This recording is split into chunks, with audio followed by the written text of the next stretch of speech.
অনেক ইতিবাচক অগ্রগতি ঘটেছে বাংলাদেশ যুক্তরাষ্ট্র সম্পর্কে। পররাষ্ট্রমন্ত্রীর সঙ্গে বৈঠকের পর ট্রাম্পের বিশেষ দূত সার্জিও গর এমন বার্তাই দিয়েছেন। আর পররাষ্ট্রমন্ত্রী বলছেন, সব স্তরে যুক্তরাষ্ট্রের সঙ্গে সম্পর্ক এগিয়ে নিচ্ছে বাংলাদেশ।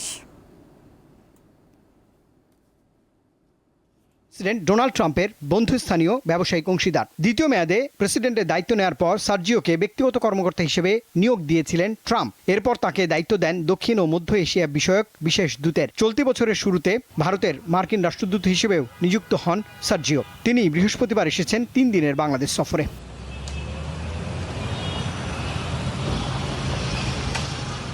বিকেলে রাষ্ট্রীয় অতিথি ভবন পদ্মায় এই মার্কিন দূত বৈঠক করেন বাংলাদেশের পররাষ্ট্রমন্ত্রীর সঙ্গে। এরপর এক্স হ্যান্ডেলে বৈঠক সম্পর্কে তিনি বলেন, অনেক ইতিবাচক অগ্রগতি হয়েছে। পরে এই বৈঠকের বিষয়ে ব্রিফিং করেন পররাষ্ট্রমন্ত্রী। জানান, বাংলাদেশ যুক্তরাষ্ট্র সম্পর্ক এখন অত্যন্ত ইতিবাচক অবস্থায় রয়েছে। অর্জিত সাফল্যের উপর ভিত্তি করে আগামী দিনগুলোতে এগিয়ে যাবে দুই দেশ। বাণিজ্য বলেন, ইনভেস্টমেন্ট বলেন, এনার্জি বলেন, অভিবাসন বলেন, সব বিষয়ে আলোচনা হয়েছে। কিন্তু স্বল্প পরিসরে আপনি তো ডিটেইল আলোচনা করতে পারেন না।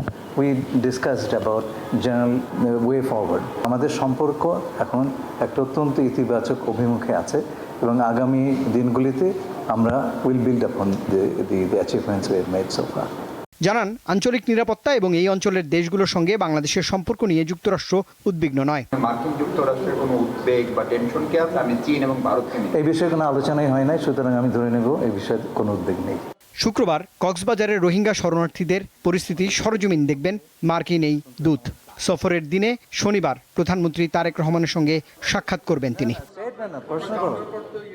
রুবায়েত হাসান, দীপ্ত সংবাদ, ঢাকা।